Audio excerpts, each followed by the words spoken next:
start. So we're broadcasting and I'll do all the social stuff. So talk amongst yourselves. Yeah, for work from home, I just don't have the discipline I need to do it all the time too. I've got too many distractions in my house. Right. Like you can see all the games behind me. I've just got stuff that can keep me busy for hours on end at home. Plus I paint minis, so it's really easy to get distracted in here. Mm-hmm. Yeah, I'm also in the time of year where I'm supposed to be traveling all over the state and a couple times out of state, just like teaching programs. And so going from like expecting basically 2 straight months of that, Harrison does the air quotes because he always sees the picture of me at a brewery after I we have a lot of inside jokes about Eric and his traveling during this time of year. There's Mike. Well, Eric, yeah, now so instead of doing that, I'm just sitting at home. Well, Eric, I'm on the other side of that. I do IT for a training group in a software development company, but I'm specifically for the training department, and all of our trainers have been grounded. Yeah. We had several we had a couple in India that were supposed to be moving out, one somewhere in Asia, and like 3 or 4 in Europe in the next 3 weeks that all got canceled. I will say, speaking of trainers, we actually had someone arrested for soliciting a minor a couple of weeks before this all kicked off. So that was a fun day. No work got done that entire day. Jeez. None. Everyone's just like, have you heard? No. So, him? What? So we've had 4 remote counseling sessions with a therapist, corporate therapist or whatever with HR, because the weekend before we were all supposed to start working from home, one of our employees went on a shooting rampage. Oh my God. Yeah. I think they said 5 dead, including him. And I mean, he was driving through town, shooting people from his car, shooting at people from his car, and crashed and then got out. And so we had that happen right as we all started working from home. That happened Sunday night, Monday morning, and we were all told we had to work from home mandatory that Monday so they could load test the network. And then when it worked out fine, they said nobody's coming back in the office. Oh wow. Yeah, so we've had an interesting 3 weeks of it. Okay, just finishing up the social. Got the Twitter out there. I've tagged some stuff. If you guys see those, feel free to share. Welcome, Mike. Hello. And this is what we'll have tonight. Had to get a cancellation from. Sorry, I'm getting some stuff from Josh. They had the I think he's in Virginia, and they had the order that came out tonight to shelter in place, and so he's also in healthcare, so he's been pretty busy. So he is not going to be able to join us tonight. But this is actually going to be a 2-parter.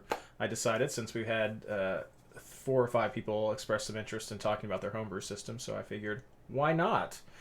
And the general plan for tonight, I don't think we've got a few watching. Welcome those of you who are watching us. We're just getting everything set up, a little bit of behind the scenes pre-show as all the social gets going. Please feel free to share that. We'll just let you guys talk about your systems. And I know Blaine plays with some of you guys there on Facebook, and then we'll just ask some general questions, mostly history, what you do, let you give a good plug for what you do and why you do it, and just have a fun general time talking about the fantasy soccer. I don't know. Is this 2 levels of fantasy? We'll figure it out. Fantasies about fantasy. Fantasies about fantasy. I don't know. We'll compare this to like nerd level of your own fantasy soccer system compared to like fantasy Rocket League, which I think that's what's been Skyland's people have been doing right now. Fantasy Rocket League, Fantasy League of Legends. We'll see how that goes. And let me get this last share. Fantasy League of Legends. That's an interesting. That would be an interesting thing to go down. Yeah. So I have a friend who he used to do that. At least a couple of years ago, he was doing Fantasy League of Legends. So that's how I know of its existence. Otherwise, I would not have thought about it. I would not have thought about Fantasy Rocket League either until Skylar posted it. So that's all of that right there. But I think we're pretty much ready to go. If anyone has any questions. Very cool. Well, we'll do, let's see here. The Designated Player Podcast, join us. 2/3 of the Designated Player Podcast here again. Yes, hello, Adam and Andrew. We'll get this thing started, and we'll just talk for however long we want to. Turn off my phone. Rude siren right before the intro. Hello and welcome everyone to episode 8 of the MLS Fantasy Insider Podcast, our suspension week 3 episode. This episode is brought to you by being healthy at home, which, no, it's not a joke. I want everyone out there to be practicing that during this time. So be healthy at home, be safe, and good luck? No, sorry. That's the way the show ends. I am your host, Reed Connolly, and as always, this show is brought to you by the amazing Patreons that support the MLS Fantasy Insider Podcast and MLSFantasyBoss.com, my website, yada, yada, blah, blah. Having some fun with the intro today for those of you who are longtime listeners of the show. We have a fun show planned tonight. We are talking Homebrew Fantasy, and I know every time I say this, Blaine tells me he thinks of homebrew liquor, so no, that's not. We're talking about homebrew fantasy systems, and I've taken some feedback on Twitter.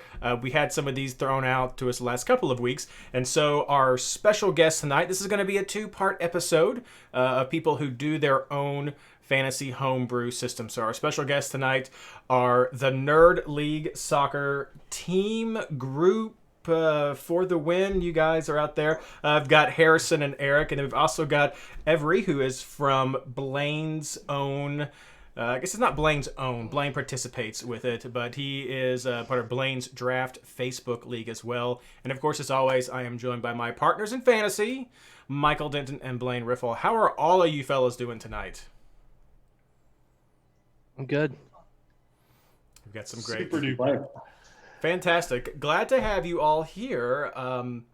Yeah, I basically just ran down what we're going to be doing, but when I was first talking about the history of Major League Soccer, and I was asking for fantasy soccer, I was asking for some other ideas from people, and I had the Nerd League tagged in a couple of posts, and I remember hearing about you guys early on, before, like, I wasn't completely unaware, but it just didn't really jog my memory 100% for that. But that's what started churning in my head of like, oh yeah, Blaine does his own stuff. You guys have their own stuff. That could be fun to do a show. So I'm super glad that you guys could be here. We got double teaming from the Nerd League as well. And then we have Every. How long have you been affiliated with the Facebook Draft League that Blaine participates in? Blaine, I think we've been going 5 years strong now. I think so. I think it's 5 or 6. Yeah. And what about the Nerd League? I think this was our 5th season, 2016 start. All right, then you guys are about the same. Excellent. And so we're here just to talk about all of the stuff. So you've also heard us talk about the Show League. We'll have that coming up in another episode. That's a system that Mike, Blaine, and I both dabble in to various extents. And then we have a couple other guys who run draft leagues and other various flavors of fantasy. We're looking forward to Josh being able to join us, but he could not be with us tonight. He is a healthcare worker and is out in Virginia. They just had a shelter-in-place order. And so our thoughts are with him, and our thoughts are with the people in Virginia. And that's one reason I say it every week, but I'm just hitting it home again.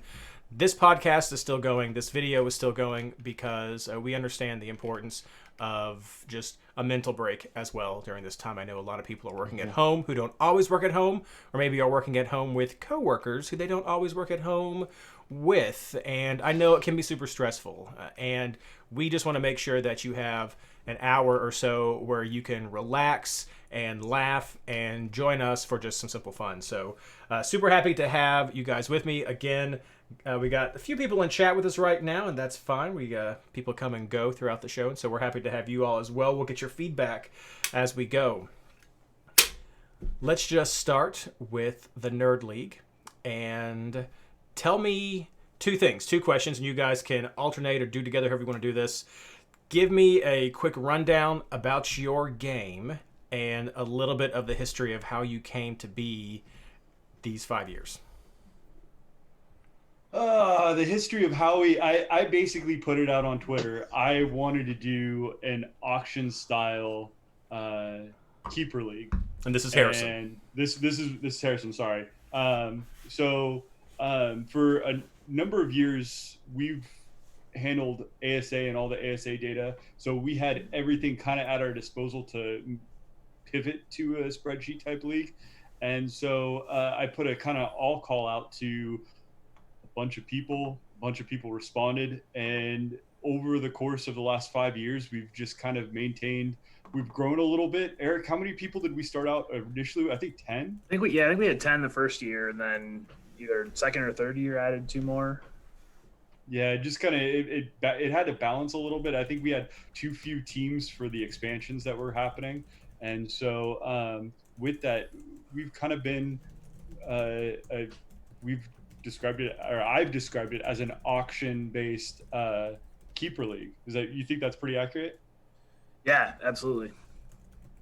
So it's just once a year we have an auction-style draft. To where we throw a player out and it goes bananas for about 12 to 24. I think the longest that we've had is about 24 hours running for a player, and it's in Slack, and so there's a lot of stuff that happens in between that. People going $1 up and then holding bidding for an hour to see what happens, and then from there once a team has a player, they have that player for 3 years before they have to undergo I forget the terminology we came up with, but basically they have to go back through the auction process within 3 years. You can keep a player up to 3 years. You don't have to keep them. You get what, 8 keepers per off season.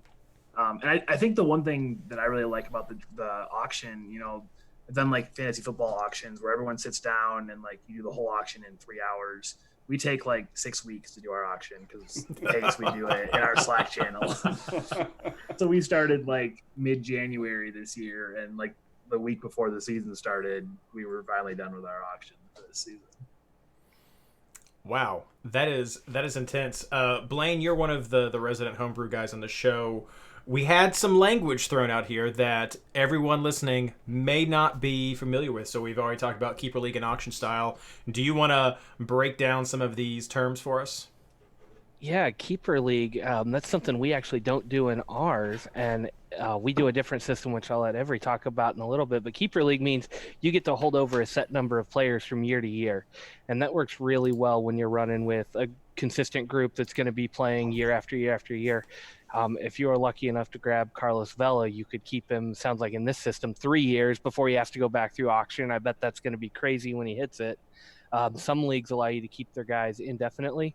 So if you are lucky enough to grab that guy, or you've got a good player for a long time, it gets a lot of long-term investment going. It's a really fun way to play because you know a good core of your team from year to year.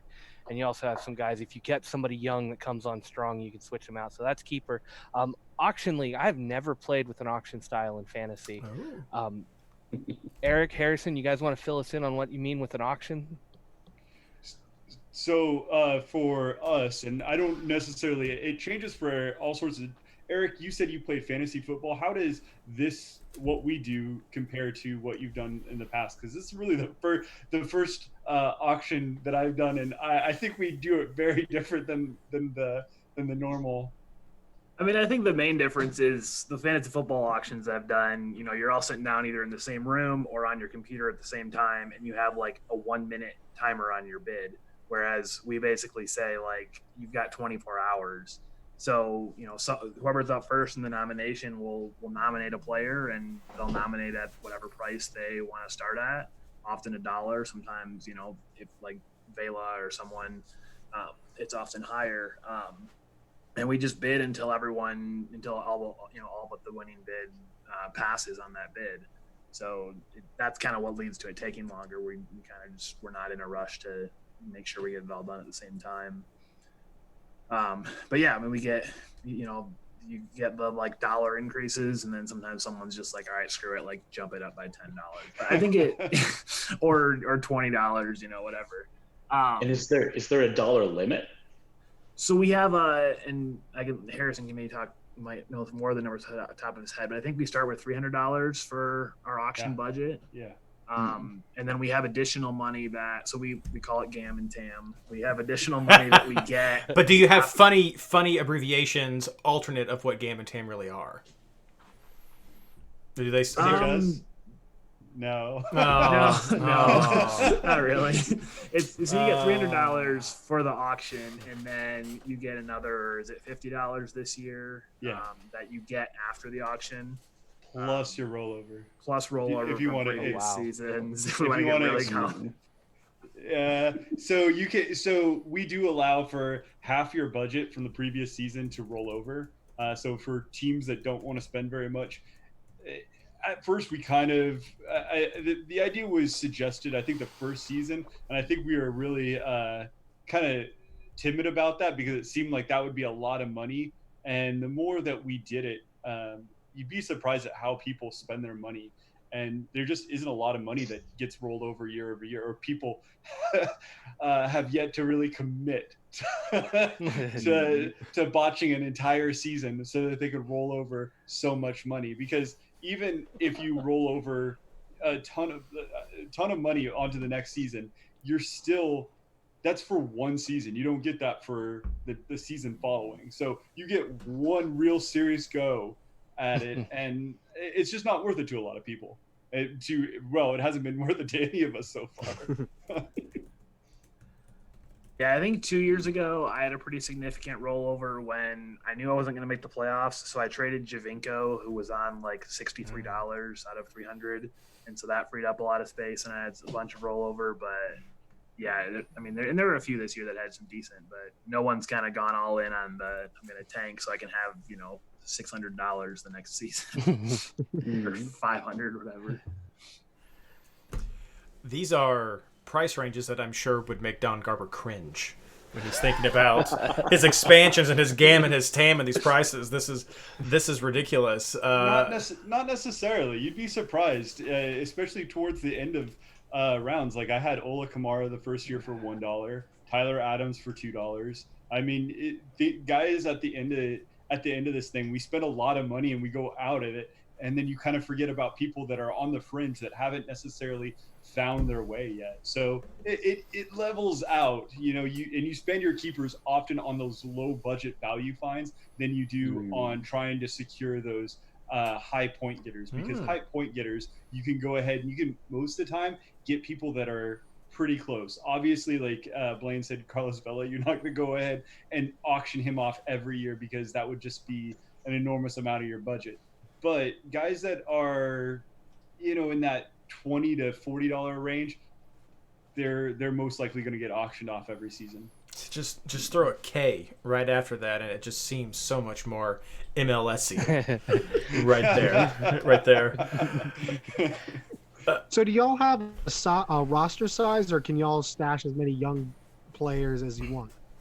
So we've kind of actually gone back and forth on that. It's funny that you mentioned. For a couple seasons, we had what did we have? Like we called it a youth roster spot or something. I don't remember. It was like our prospect reserve PRL list, I think. Yeah. And it didn't work out. People kind of started abusing it, which happens in our league. With you have this many rule sets. People take. What was our, for the longest time, the rules were more like guidelines. I think it was our motto. Yes. So I mean, it gets a little precarious. It gets a little hairy. But yeah, we've toyed with doing that beforehand. I don't think it really works. A couple people have pointed out in the past that the idea is you also want to have a stable enough pool so that when players get injured, you can replace, maybe not like for like, but you can go and find a player to fill in the back end of your roster. So, and then to add to that, we do have 28 roster slots that every team has. Our rule set, though, is that pretty much anything that's not nailed down bench wise is tradable. So you get guys that will go into the season with, they have to have a minimum of 18 roster spots. So they're trading them off for money like it's going out of business. And then you have other guys that will collect, 35 roster spots and just, roster a bunch of $1 players just hoping for a flyer. So a lot of different tactics when it comes to roster building.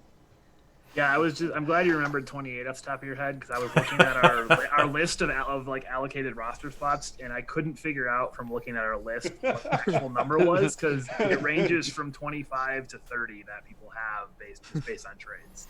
That seems very MLS right there. That I can get behind. Before we get too many follow-ups, let's everyone give you a chance to give a little talk about your system and what's the official name that you all go by. Wayne, what is it this year? Because we actually recently changed it. We used to be the MLS Discussion Group Fantasy League or Draft Fantasy League, but because we originally all started in a Facebook group that's now 20,000 strong and doing a lot of stuff, and that's where we all kind of pulled from to begin with. Right now, I've got MLS XIIX. I think that's right. the MLS most 11. Yeah. That's so all we've got.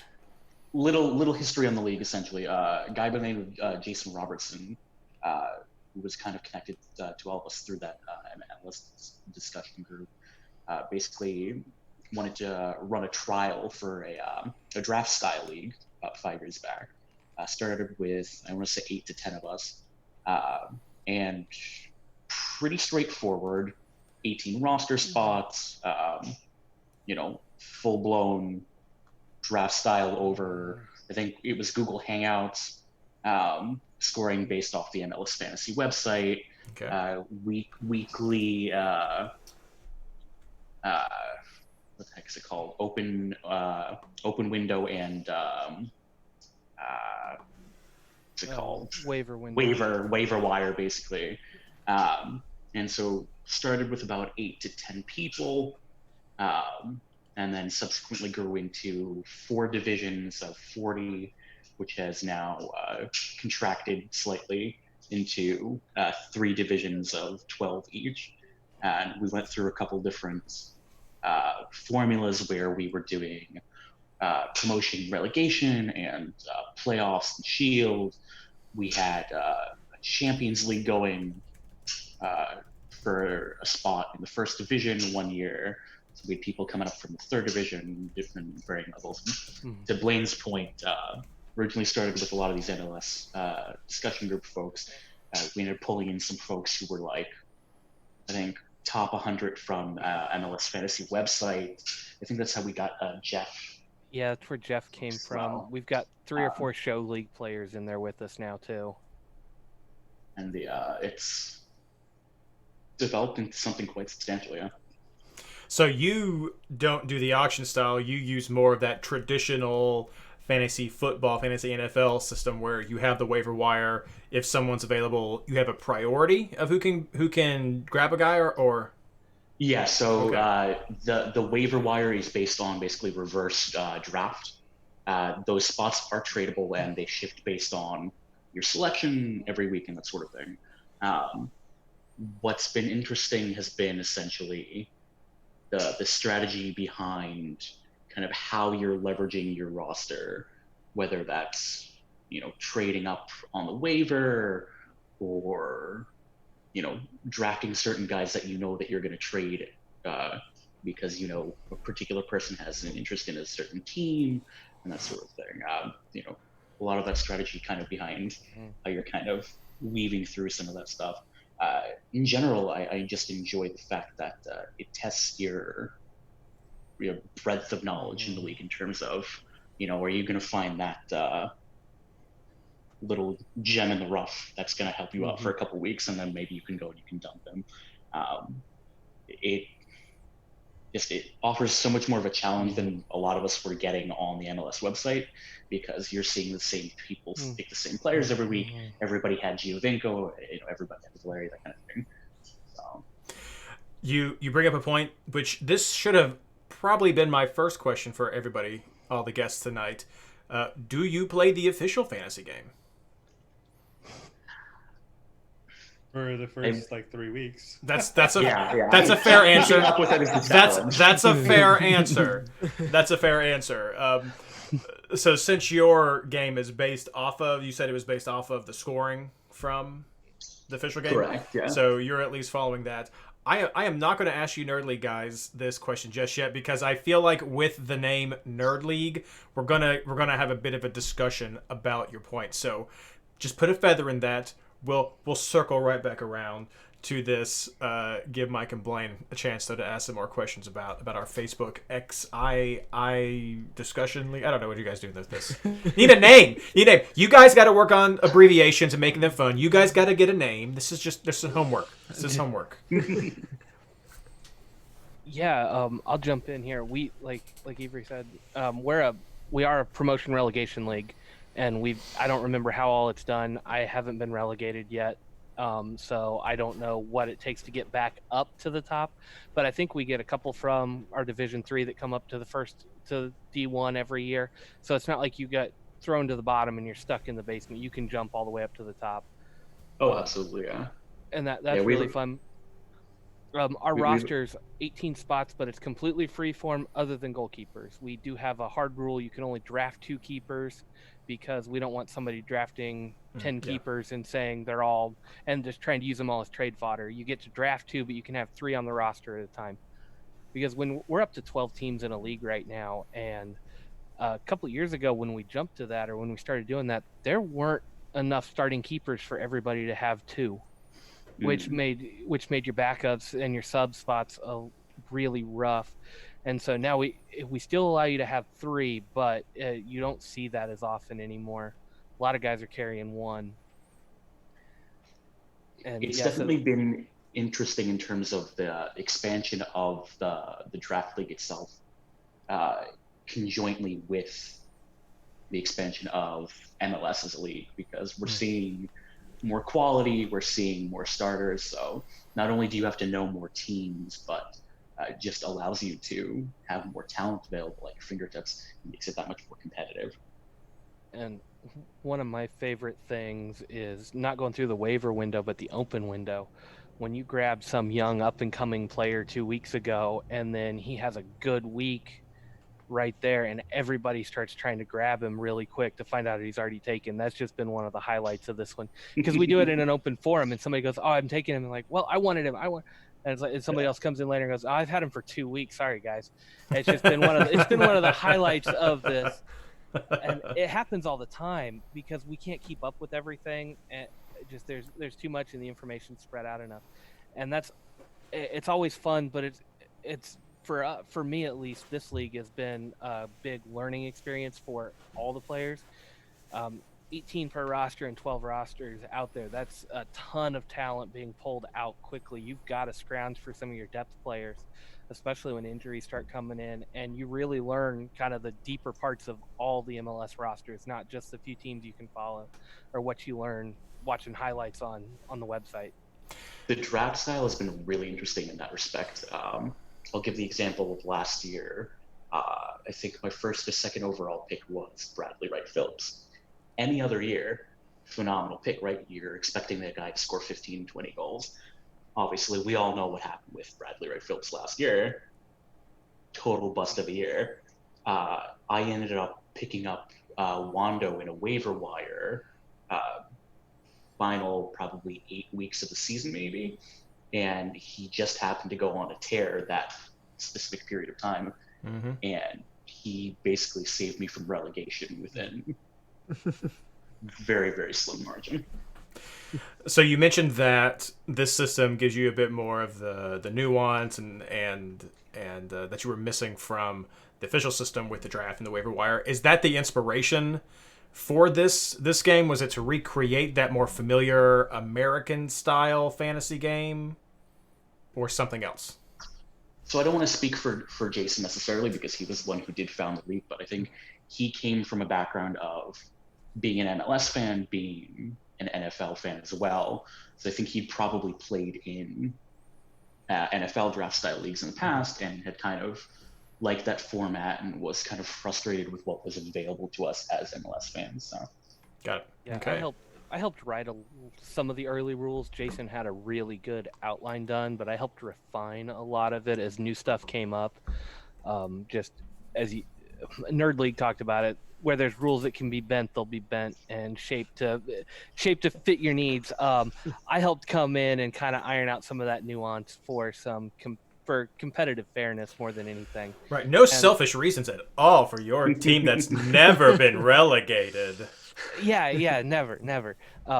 No, one of the big things that I always got from working with Jason on it was we didn't necessarily want to be like NFL fantasy, but we wanted that draft mechanism for MLS. And we knew fantasy football has had such a good track record for so long. We wanted to emulate that as close as we could because it was a proven working system. And then we've made adjustments to that as needed. The waiver wire and the open window being two of them, but then the roster limitations, we've kind of done it all free form. And I know in NFL fantasy, you can't go quite as free form with that. I've seen teams in our league with 7 or 8 forwards because they're picking up all the prospects and just hoarding them to see what can happen. I've seen teams run with 3 total defenders, and we have the same limitation. You have to start at least 3 defenders. yeah. And so we've seen a little bit of everything in here, and we've tried to keep the rules as flexible as we can, but we've really held firm to that kind of traditional fantasy draft style because it's a proven system that works. It's interesting too to see, based on how folks draft, you tend to see how the formations run out at a certain point in time throughout the league. You know, if somebody drafted well in the forward region, people are running a 3-4-3 for most of the season. If somebody really screwed up and they're struggling a little bit with one reliable forward, people are throwing out the 4-5-1, and it tends to just it tends to morph throughout the season based on kind of how things stacked up. That's rough. But it's been interesting year over year to see. We take screen grabs of the completed drafts, and if you compare your drafted roster to your final roster end of the season, we're talking maybe max 3 players still left on your roster by the end of the year, or original players rather. All right, I'm gonna open the can now. 2 questions back to the Nerd League guys. 1, what was your inspiration for making this league? And then 2, let's talk about your scoring. Inspiration. It was wanting to just have more control over your team. We wanted to have. It was almost like a simulation style control over as much as you possibly could, and so some of it, pulling from traditional American drafts. I did a lot of fantasy baseball growing up, and even into masochist. Oh, absolutely. Yeah, totally. And so when I say I make the first couple of weeks, it's not because I don't have the ability to keep up with it. It's just, I've been down that road so many times. So for me, and I'm speaking right now, Eric, Mike, Justin, we have a panel of people that helped put this stuff together. Phil, God rest his soul, is no longer in our league. He finally departed this past off season. We miss him so much. He's such a great guy. But sure. So many people put together our rules, and I think that's ultimately what we kind of came down to, was just trying to enable us to have as much control over our teams and input onto our teams as possible. Yeah, and I think the other thing too that actually gets to the next question is wanting scoring that kind of more reflects like the breadth of things that a soccer player can contribute on the field, and for that to show up in fantasy. So you can have, a guy like I'm just looking at the top scorers from last year. Atuesta, it was one of our like top 15 scorers in the league last year. Like in the regular fantasy league, I don't know if he scores as high because he doesn't have many goals and assists, but tons of passes, tons of defensive actions, those kinds of things. So having just that scoring that kind of more reflects like what actually happens on a soccer field too, and being able to adjust that as we go, like or season by season, saying, hey, certain positions looking really strong because clearances were way overvalued one year, and so Kendall Waston carried me to a title, and that was great. And then adjusting that so that doesn't happen. I can appreciate that. Yeah, let's go. That has to be the single most frustrating thing from a fantasy perspective with a player like Kellen Acosta or Darlington Nagby. Their value, they're excellent players, but from a traditional fantasy perspective, such a bad pickup. Now we have a yearly debate on Kellen Acosta. Oh, that absolutely just gets destroyed. So I please refrain from that. As you're right, there are players that are undervalued by certain metrics. And look, like I referenced beforehand, we're not associated with ASA, American Soccer Analysis, but we have a lot of influence from that, right? A lot of us are coming from the analytical perspective, so we don't base our point scoring off of expected goals, just because it takes it. At the time when we started, it wasn't an automatic process. We wouldn't necessarily have it down by Sunday night, so it made it a little bit hard. I suppose we could probably look at that now, Eric. It keeps coming up now and then. Like, are we going to do this? Yeah. But at the same time, so we have 4 different independent scoring areas. That's general, which is minutes, pass, cross, goals scored, if you score a penalty goal, and then an assist. And those have different values associated with them. Then you have attacking, which is whether or not you created a shot, and then where you created that shot. Is it inside the 6? Is it inside the 18? Is it outside the 18? Did you create a key pass? Is that key pass a through ball? And then the dribble. Then we have defending. Those are aerial duels, interceptions, tackles, clearances, and block shots. And then lastly, we have goalkeeping and discipline. So whether or not you committed a foul or got a red card in the second minute. So I've always enjoyed MLS Fantasy so much because I do believe, and I think it's a fact, that it rewards players more for what they actually do during a game than other fantasy systems do. But this just takes it to a whole other level. This is like who scored level stats right here. And I know we've had this discussion often on this show, and I've always tended to err a bit more towards a more simple game. Mike does believe that it can be complicated as long as the rules are explained well. So Mike, is this sounding like something that interests you? Yeah, I mean, if one of my questions probably for them is how is scoring done, and can you look up the scores? Because I mean, for me, as far as for the general MLS game, a big question is whether or not this will appeal to casuals because they're looking to get more players in order because MLS has to fund it because it's not volunteers. So that's always an issue that we have to deal with in the fantasy game because every time we have a cool idea, it's like, well, is that something that normal players, whoever that is going to be interested in? No, I think that's a fair question. And all of our information comes from, like you referenced who scored. We pull all this stuff from who scored. So ultimately, this is Opta data. And to be perfectly honest, from there, we even kind of sometimes have cross-referenced it with, does this match up with some of the stuff in the ASA's database? Do we have stuff missing that we shouldn't have? We've had that in the show league, where it's like, which provider are we looking at for this? Particularly when you're talking about like shots in the box or not. I know that's a huge. Do y'all hand grade each player, or how is it automatic at all? How do y'all do that? Eric, why don't you take this one, buddy? It is all in Google Sheets. We've got a Google Sheet set up for each match day, or I mean, it's one document, but for the whole season. And we go in there and, I look up, okay, I've got Sebastian Blanco. How many, did he play the first half? Did he play the second half? How many passes did he have? How many shots did he have? Where were they from? All those different categories. It takes a little bit once, to get used to it. But once you kind of get into the flow, it doesn't take too long to score a team. But yeah, we're scoring it all ourselves. And we do have a policy that if it's within 5 points, it gets redone. It gets rescored by a third party, somebody else within the league will volunteer. Most of the time, Eric ends up being that unless he's involved. So, because we'll just be honest, things that aren't nailed down, having to score your team. There's a lot of people that don't, as you said, filthy casuals, right? Like, we have a couple in our league that are like, no, I want to be in this league. This is a blast. This is awesome. I don't want to do the scoring every week. And so, hey, how about I slide 5 GAM your way and you take care of scoring the rest of my season? And, are these Cincinnati people here? That sounds like something we would do. Vancouver, Canadian, even filthy.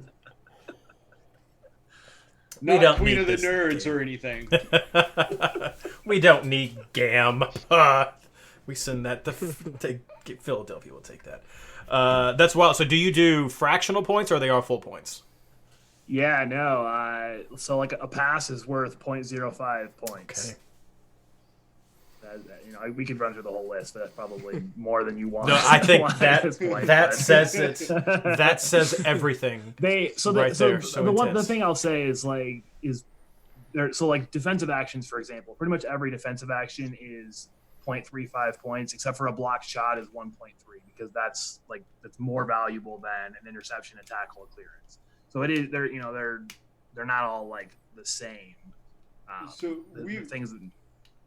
Yeah, so we've gone ahead and everything's based off the value of a pass. Basically, we established what we thought a pass was, and from there, everything is prorated off the pass. How frequently a defensive action happens based off of a pass. That way, you have guys that are in systems such as let's take, for instance, and I for some reason can't think of a possession-based team. Let's take Portland, for instance, who seemingly wants to be a possession-based team or something. For whatever week, you're not necessarily – it's going to balance out over the course of the season, whether or not you have a possession-based player or you have a DFA-style player. Now, you can attract those players, but the system itself, the point balance assumes – that they're going to be based off each other. And so you're not necessarily having something that's out of whack. And we, like Eric even mentioned, we kind of try to go back through there and try to go back and see what's out of balance right now within our system in the off season. What's, is there a change tactically within the way that the league is approaching certain defensive strategies, which makes, let's say crosses more numerous? Is there something that's creating more aerial duels than what we had the previous 2 seasons? So that makes the point system a little bit out of whack. These are things that we constantly discuss and are constantly wanting to tweak and argue about. It's fun. All right, Everett, back to you for a second. I'm just curious, how do you all match up players? Because what this picture I'm seeing painted between both of you guys right now is the Nerd League. This is like fantasy FIFA, or no. Maybe this is better. Like, what's the Football Manager? Yes, this is Fantasy Football Manager. Thank you. So Fantasy Football Manager, and then yours is like Fantasy MLS. So it's fairly similar. Throws in the draft that a lot of people have always wanted. How do you matchmake though? Like, do you decide that ahead of time, or what does that look like for when you're pairing up each week? So we work on a schedule ahead of time, and I'm trying to remember. There's a website and a program that we use to kind of build out a weekly schedule, like you would with any actual league that you might be running, and kind of run through. All right, we're gonna have bye weeks based on X, Y, and Z. Certain amount of weeks based on the number of teams, the number of games that we're playing. We end up finishing probably, say, maybe 2/3 into the actual MLS season, so we're not going the full length. But, okay. So do you do a playoff, or do you have just like a supporter shield? We do. So there is, depending on which level of the league it is, you have for the first division playoffs, then you have a relegation playoff for who's staying in the league, and then promotion playoffs for the subsequent leagues below. We did mess around with a couple of alternate promotion methodologies. In the past, we did have kind of a US Open Cup style and then a Champions League style. So we had a couple of people coming from D3 to D1 in certain years, and the imbalance was a little bit apparent the year after. But so yeah, coming up from D3, that showed a little bit of an imbalance, but the US Open Cup and Champions League brings in a really interesting dynamic too, because you can actually play against players on your roster because they're in separate leagues.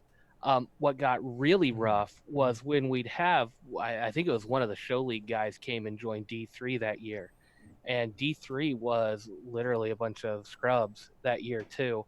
So the rosters were horribly imbalanced. Like, our show league guy had a killer draft and then was able to pull off a couple of trades and hit the waiver wire, and had a team that nobody in D1 could ever feasibly build because it just had too many big names on it, and nobody in D1 is going to let you get away with that. I think every time a new major signing came through MLS, he picked them up in the waiver wire.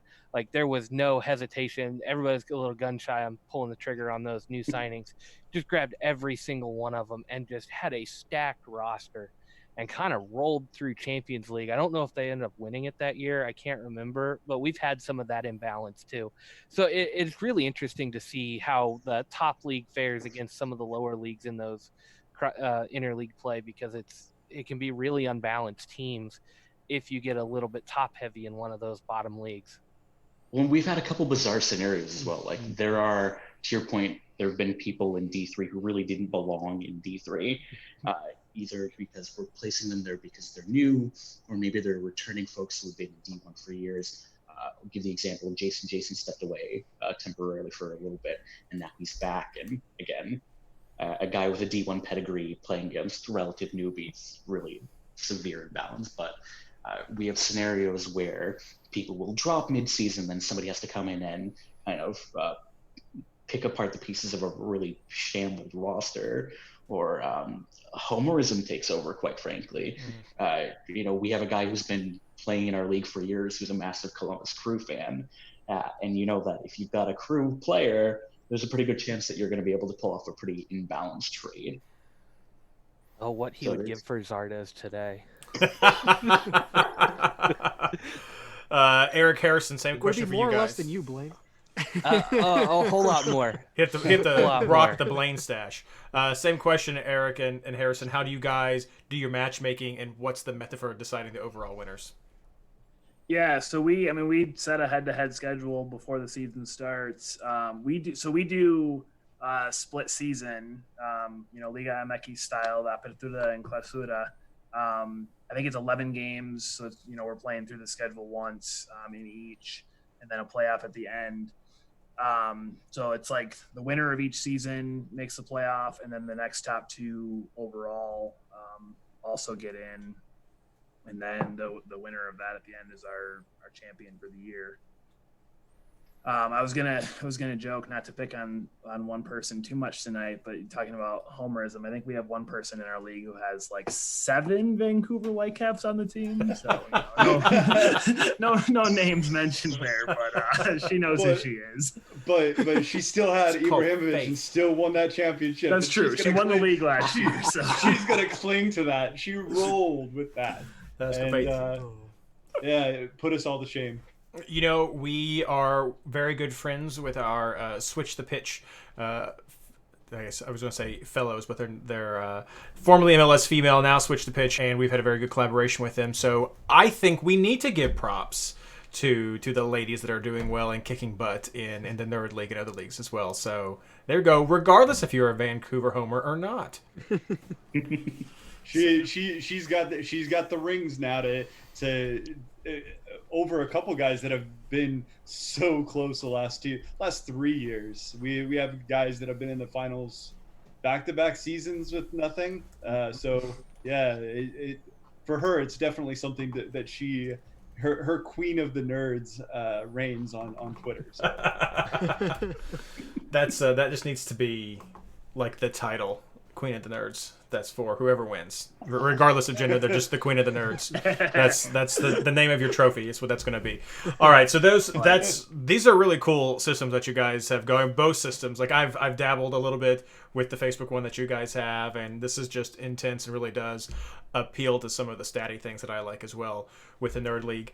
But we can't just end here. We've got to ask some questions about the game that I'm going to say the majority of players are involved with, the official game, the reason people are listening to us here. So I want to get your feedback, and Mike and Blaine, please jump in at any time here, about some of the elements from your systems that you think could do well in the broader public game.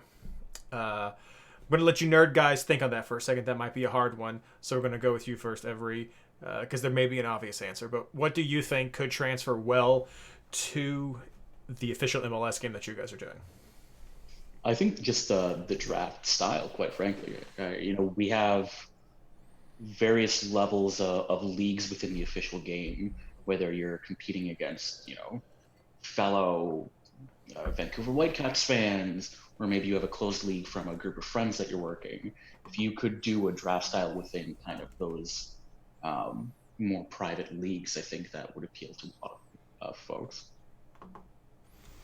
Would you? Oh, Blaine's got Lily here, Lily and her bear right there. Have you found that might be an easier answer now than it was a few years ago? That was always my hesitation about draft, was the ability to build a quality team with the player pool that we had.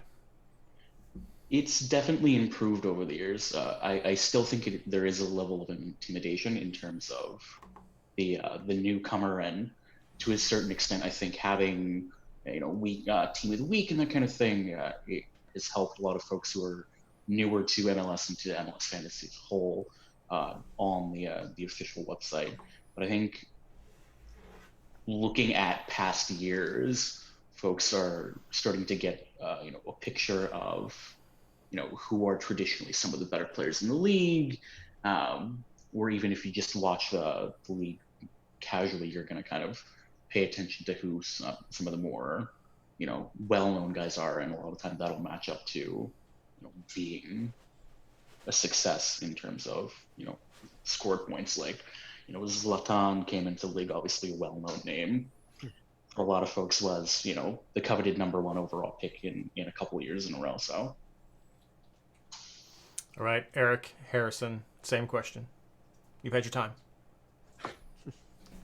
Yeah, I don't know. That's a really tough one. And look, it's exactly how you said, right? MLS is for the broad appeal. Mm-hmm. The MLS fantasy itself is for broad appeal, and I think that we shouldn't discount that, because it's really important to be able to gather individuals that want to know the game a little bit. And throughout sports, fantasy is a way to do that and to connect and to understand some of the deeper levels of this team. Oh, this guy's good because I know he scored X amount of points week over week, right? So you identify with these things. I think that you could probably establish a deeper rule set or provide some customization to MLS. God knows we would love to move this off of Google Sheets and be able to post this somewhere to where they just said, here's the keys, you customize this the way that you want. And so that would be the thing that I would want, is to take the draft, like whatever he talked about, and then also MLS just say customize it the way you want. And obviously it can't be so customizable. I work in IT. I understand that that's a huge ask, right? Like that's illogical. But at the same time, while Every kind of alluded to it, you learn more and more about these rosters the more and more you play, because for 2 seasons, we had the honorary Kamara Award trophy because over in Montreal, the center back Kamara never got picked. he would go play 34 games year over year. In Montreal, he would throw up something like 250 points, which in our league, anything over 300 is great. So 250 is nothing to sneeze at. That's pretty good. And no one was picking him up for like 3 straight years. He just falls below the radar. And I think, when you play these types of games, you kind of learn these sorts of things, right? You start seeing, oh, there's this player. Oh, this player is almost always available. So if I need a center back, I can go here. And you just learn little things. And yeah, it kind of changes with the people you play with.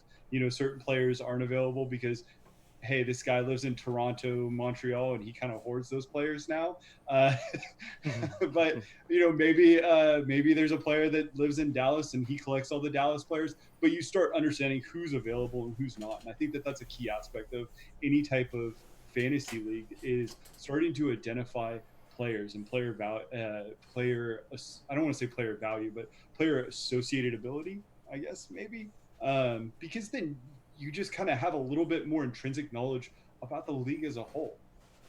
Yeah, the other thing I'll add, so like the scoring piece, Will Trapp in our league was like a 8-9 point player, solid. Like every single week, you knew he was going to get like 8 or 9 points, which is a really solid score in our league for the last few years. Like he was never going to go above that because no assists or goals, but he was never going to go below that. And a guy like that, and I think in the regular MLS fantasy game, doesn't quite, they're not someone you're ever going to put on your team. Exactly. The other thing I was actually thinking that would be kind of cool to see from the other league we talked about tonight is it'd be cool to see different divisions in the MLS fantasy system. Have that like, fourth tier where new players who, are learning the game can get in and like feel like they're winning, right? It's an easy in. It helps you kind of feel good about the game and then start to work your way up to where you're competing against the better players. I think that'd be kind of a cool thing to see. And I think they've done a little bit of that this year with some of the new features, but I think that'd be a cool thing to see just like top to bottom. Yeah, no, you're right. The little Champions League system setup does capture some of that with the top 50 each week. If we ever get to see that play out to its fullness, I mean, I'm pretty high. I'm in the eligibility currently, so I'd be okay if this first half just pulled those guys in. So works for me. Blaine, Mike, some follow-up questions? I have a question. How do your leagues deal with double game weeks or international breaks? Because obviously, one of the reasons we went to more unlimited transfers was because casual players got frustrated with having to schedule double game weeks, weeks in advance or international breaks and all that. So that's kind of why we ended up going with an unlimited transfer system. How do y'all do it with the kind of closed, you have at the start of the year? So with respect to international breaks and just shorter game weeks, we do try and plan the game weeks around that. So if we know that there are only going to be, say, 5 teams playing that particular week, we'll usually have that as a bye week. With respect to the double game weeks, we try and simplify it. We just take the highest of the 2 scores. Yeah, that was going to be, Reed, you asked that question, what rules do you want to see carried over? And we got our rule in with taking the highest of the double game weeks this year. That one came in. That was fun to see. We thought that was probably the easiest to transfer straight up. Go back to that one. The other one I want to see is kind of what Nerd League does. I want to see fractional points in MLS. I'm tired of, a wingback plays his game, doesn't do much, gets an assist, and scores the same as a center back who is doing a ton of defensive work, tons of blocks and interceptions. I want to see fractional points for everything, across a block, an interception, an assist, whatever it is, however those break down. That way you can really differentiate these players. A wingback playing 90 minutes and 1 assist in that it didn't do as much work as a center back who got the 3 bonus points, putting up all those other stats. I want to see it broken out that way. I think it would create a more robust game, and I don't think people care so much about the scoring mechanism. They care about the end product. I know I've played fantasy football a few times, and I never really cared much about how they scored their points. I cared more about how many points they averaged. And as long as I saw a good number, I was happy with that. And as a more casual, I think that would work. I think that would translate over to MLS as well, as if you did that and just had the fractional points and a little bit more robust scoring system. People wouldn't care. They'd see, oh, Vela in the new system got 25 points this week, while while a not so premium forward got 15. That's that's enough of a break, but that's not so much as to be too convoluted, and people wouldn't just go, oh, I don't like these scoring systems, I can't make sense of it. They just go, oh, that makes sense, and they'd be done with it, and they'd go with it. And I think that would translate really well and be really not too hard to implement, actually. And it makes every action worth something and not just hitting a threshold, because I don't know how many times you lose a game in our league every with one of your defenders being one block or one interception away from that extra bonus point, and things like that. So it can be a little frustrating to see thresholds not be met. Whereas if every action is worth something, it just seems to make a better game. The bonus points are something that continuously frustrates me year over year, because we'll have situations, particularly I love them. I love our bonus points. the rechecking of scores. To Eric and Harrison, to your guys' point, in terms of when games are within 5 points, we have plenty of scenarios in that basically same situation where we're checking and rechecking a couple times over. The Sunday night versus the Monday afternoon of have those bonus points changed, because that could totally swing the end result of a game. So we had a question come in from Adam, one of our chat members, one of our listeners, and we talked about what you guys thought maybe could be implemented from your games. But he wants to know, do we think that the auction style or any other special rules will ever be an option? So not just what could work, but do you think one day we would see draft or some of these specialized rules that not necessarily your homebrew systems, but just some homebrew systems right now are working with? Could that filter into the more prepackaged general league? I've all but offered James pretty much everything that we do in our league to help get coded and put on the MLS website to run a draft league. I tried to sell that to Ben Bear too, but I don't think he really wanted to listen to me on that one. But and I mean, I'll say it here publicly, if the MLS guys wanted to talk to me, I'm not asking for any pay or anything. Jason put this whole thing together. I don't want to take his work, but I'll take kind of the rough framework that we've got, and I'd gladly help set that up over there and do that, because I think as the game goes, I think draft is just fun when you can grab 10 people and have a platform ready to do it. I know Every works with it. We all have weekly jobs that we do in our league. I mean, we kind of help admin that one. And there's a lot of time commitment by the guys who run that.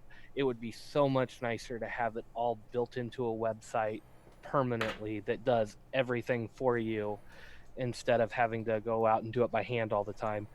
And I would gladly help get that set up on MLS. And I think James is kind of receptive of that right now. I think he sees a need for a draft platform, and there isn't really one out there. I know MLS Fantasy Draft or whatever.com was there a few years ago, 2 years ago now. R.I.P. Mm-hmm. Yeah, and it died. It just didn't get enough player base. And I think there is a market for one, and the scoring model's already in place on the MLS website. The website's already up. There's a fantasy link already there. Like it takes a little bit to add something, but it shouldn't take a ton to add something. You'd be adding a waiver wire and a few other pieces to it. But beyond that, and I've got a little bit of a coding background too. It would be a little bit to set up, but I think you would get the returns on that one pretty easy, because it's really nice when you can say, "Oh, go grab 10 buddies, get in the same room and do your draft and play." People get invested in draft. It's why it's the fantasy football model. You're not competing against hundreds of thousands of other people every year that watch it. You're competing against your 10, 12, 15 guys that play the game with you every year. And you get that repeat business on those websites. I think MLS could harness that, and I'm trying to work on James as best I can to get that added. Blaine, to your point, the amount of work that we had to do in the background, particularly what Tyler did a couple years running, just putting in and maintaining the entire MLS player database so that we could link it to rosters and make sure that if player wasn't showing up twice, make sure that if that player was selected, then they couldn't be picked up by somebody else, and all of the little nitpicky things of running those Google Doc or Google Sheets rather, and just maintaining the league on a weekly basis is more work than you would anticipate.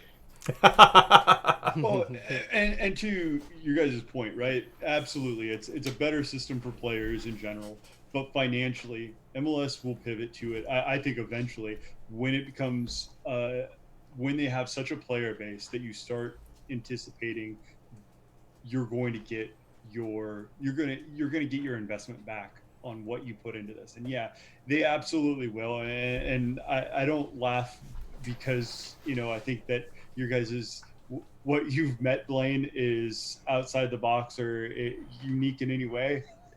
So believe me when I say that. I get your pain. I think it'll happen though. I think it's an eventuality. Just MLS has to start reaching that point that they know they're going to get their investment back and whatever they put it into. And I think that's just, I think right now for more management style to see that investment and to want to buy into it, they're just going to need to start seeing those numbers. And I think it's still not quite there in terms of what they expect in participation, and not just participation, but yearly, you don't have these clowns that sign up for the first 3 weeks and then go away. All right, so I have one final question, and it's just a fun question before I see it. Blaine and Michael have anything else? And I'll let you all do your plugs for where people can find out more about these awesome games that you're doing. The final question I have is, if you had to pick between one of these 3 niche fantasy games, which ones would you pick? Since we can't be playing our preferred fantasy games right now, would you pick, start with you, Every, would you pick Fantasy League of Legends, Fantasy Rocket League, or Fantasy MLS? I gotta say, I'd probably have to go with Rocket League on this one. Okay. No disrespect to MLS, but there's a little bit of a tension among the Philadelphia Union community for some, we'll call it e-transfers in the last year or two. So. Eric. I think Fantasy EMLS, just because I know very little about the other two, so that's the one I feel like I would do decently at, because I could watch it and be like, all right, I know what's going on here. Mike. I would go with Fantasy Rocket League because I'm still angry at Fantasy EMLS or EMLS in general for how much publicity they get over actual fantasy. Blaine. I don't follow any of those really. I'll throw it out. That's why it's a fun question. Oh, I know, you're breaking the rule. We're gonna Stardew Valley Fantasy right here is what we're doing. Okay, sorry. No, there's still a really robust and active Age of Empires 2 community out there playing, and I watch a lot of the international tournaments on YouTube. So, if I'm gonna go fantasy and something like that, I'm gonna go Age of Empires 2 on that one. Well, I'm gonna go with StarCraft, Alex. That's the answer. Wings of Liberty. Harrison. Yeah, I really don't follow any of them, to be perfectly honest. I could probably get down with Rocket League, though. I feel like there would be a good way of evaluating and consistently picking out who is succeeding, but that's the absolute nerd in me. I'd start over-analyzing certain little traits, so... Yeah. I can't wait to see that spreadsheet. Very fun, very fun. No, that question I came up with because Skylar Redpath at DraftKicks on Twitter was recently talking about Fantasy Rocket League and some of the crazy things they're doing. So I was like, I have never even conceived of something like that, and I started stumbling upon all the other fantasy leagues that they have out Like there. that's so. less of a fantasy game and more of a gambling problem. Let's be honest. I mean that could be so. That could be so. Love you, Skylar. I think at least one of the leagues that we do have a buy-in. I think they're coming up next week, but yeah, maybe no judgment, a judgment-free zone right here. All right, well, thank you so much, guys, for joining us tonight. We'll give you a chance to plug what you do. Every, where can people go to find out more about your league? It's an excellent question. We are, I think we're actually a private or secret league on Facebook, but definitely open to opening that up to the public in the coming years. We're always looking for members to join and growing that. So if you can find it, MLS 11 on Facebook or Fantasy League, yeah. What's the Facebook public group that you guys have, the chat, the forum? Oh, that is a Major League Soccer discussion group. There we go. Eric and Harrison? Yeah, we're a private league, so there's not much that you can you can hit us up. We do keep Eric made the Twitter handle, which is really nice. So you can Nerd League for the win. Is that FTW? Yeah, Nerd League FTW is the Twitter account there. And we try. I think it's a really interesting experiment in terms of understanding player values. So we do try to tweet stuff out about what's kind of happening, not just so you guys can know what's happening in our league that you can't be a part of, but just so you can generally. I mean, it's the same reason why like Beckett would publish, player or not Beckett, but Beckett was a baseball card, but there's a fantasy company that would produce a magazine that just had player anticipated values, right? And I think it's a really interesting study when it comes to auction values and correlating that to predictive player values to a team. So we try to throw that out there on the Twitter, and we have fun with that out there. Your NLI, your Nerd League Index, that's what you've got. That's a good point, though.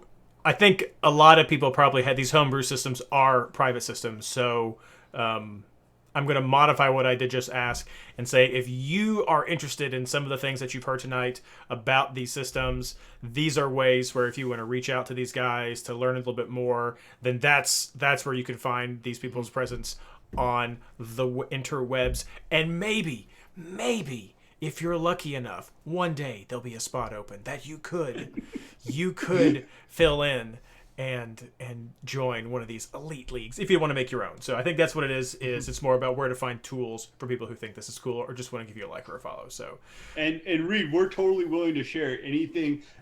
We have years of files that we can dump onto some poor soul. So if they want to recreate or do some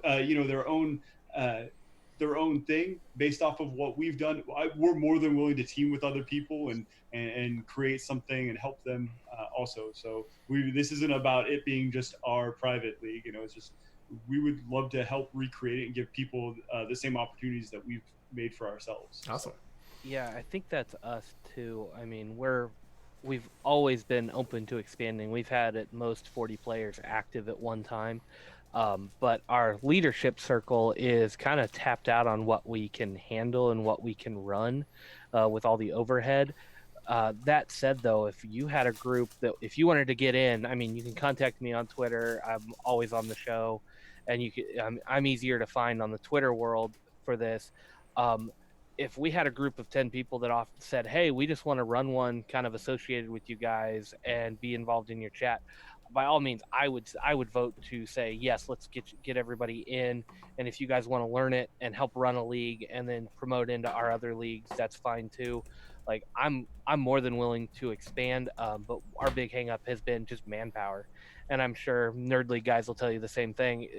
It'd be great to expand, but we've got to have some buy-in to make sure it can get run properly and have people helping out do all the back-end stuff that usually only a handful of people do every year. And it's those few people, and I got to shout out my team with Tyler and Jeff and Every's on there. There's a few other names out there that do a lot more back-end work than I do on the site and on the league that keep it running for everybody. And we've got 36 players this year, but I know only about 10 of us are like super active doing stuff. probably I'm not one of those. I don't think so. I just a small group of guys take care of the bulk of the work to keep it going. And just if you're willing to put in that work and run a league, anybody can run one of these leagues. It's not terrible. It's just you got to be willing to put in a few hours a week to make sure it works. Yeah, shout out to Connor and Cody in that respect as well. Been a huge help. See, Blaine says this, but yet I send him DMs on Twitter, and I will wait hours for a reply. But it's true, he is on Twitter. Mike, any final words from you? Nope. Just stay safe, stay home, stay safe. Yes, I reiterate that. Everyone, please do say, as we like in Kentucky to say, please do stay healthy at home during all this. Hope this podcast can help, and this will be up on our RSS feed through SoundCloud. Maybe tomorrow. It's with a bit crazier work schedules and a little bit different soccer schedules. It's taken a little bit longer sometimes to get some of this stuff edited, but it'll be there. And then I think next weekend I'm going to try to put the MLS history onto MLSFantasyBoss.com. So if you just listen to those shows but want to kind of see some visuals, I'm going to try to find some pictures as well of maybe the old logo splash screens, at least if I could find some pictures of what the teams looked like. I think I found a really old one of what the original game may have looked like. I'm going to try to put some of that on there as well. So that's going to be a weekend project, I think, over at Fantasy Boss. So, guys, thank you so much for coming out and hanging out with us tonight. I hope everyone had fun. And, of course, good luck. All right.